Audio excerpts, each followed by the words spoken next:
অবশেষে আপলোড হয়ে গেল সাহেব নামে গোলাম নাটকের 15 নম্বর পর্ব।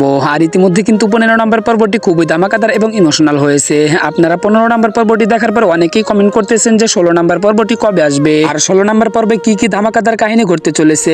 তো বন্ধুরা, এই সমস্ত বিস্তারিত আপডেট থাকছে আজকের এই ছোট্ট 2 মিনিটের ভিডিওতে। তাই বন্ধুরা, ভিডিওটি কেউ না টেনে সম্পূর্ণ ভিডিওটি ধৈর্য সহকারে 2 মিনিট দেখতে থাকুন। আসসালামু আলাইকুম ভিউয়ার্স, কেমন আছেন সবাই? আশা করছি প্রত্যেককেই অনেক ভালো রয়েছেন। বন্ধুরা, ইতিমধ্যে কিন্তু সাহেব নামে গোলাম নাটকের 15 নম্বর পর্বটি খুবই ধামাকাদার এবং ইমোশনাল হয়েছে। তো বন্ধুরা, কি করতে চলেছে 16 নম্বর পর্বে? সাহেব কি সাদিয়াকে বিপদের হাত থেকে বাঁচানোর জন্য সাদিয়াকে সাহেব বিয়ে করে ফেলবে? আর অন্যদিকে সাহেব যদি সাদিয়াকে বিয়ে করেও ফেলে, তাহলে কি সাদিয়ার যে দায়িত্ব, মানে চেয়ারম্যানের দায়িত্ব, সেটা কি সাহেবকে দেওয়া হবে, নাকি চেয়ারম্যানের দায়িত্ব সাহেবের হাতে দেওয়ার আগে অন্যদিকে মজিদ আবার জেল থেকে ছাড়া পাবে? তো কি করতে চলেছে 16 নম্বর পর্বে, আর কবে আসবে 16 নম্বর পর্ব, এই সমস্ত বিস্তারিত জানার আগে আপনি যদি আমাদের চ্যানেলের নতুন দর্শক হয়ে থাকেন, তাহলে এখনই আমাদের এই চ্যানেলটি সাবস্ক্রাইব করে ফেলুন। কেননা ভিউয়ার্স, আজকে থেকে কিন্তু আমাদের নতুন চ্যানেলে প্রত্যেকটি নাটকের আপডেট সবার আগে দেওয়া হবে। বন্ধুরা, ইতিমধ্যে জানা যায় যে সাহেব নামে গোলাম নাটকের 16 নম্বর পর্বটি আগামী শুক্রবারের দিন বিকাল 3টার সময় ইউটিউব চ্যানেলে আপলোড করা হবে। সো আশা করছি বিস্তারিত বুঝতে পারছেন। সো দেখা হবে সাহেব নামে গোলাম নাটকের 16 নম্বর পর্বে। পর্যন্ত সবাই ভালো থাকবেন। আল্লাহ হাফেজ।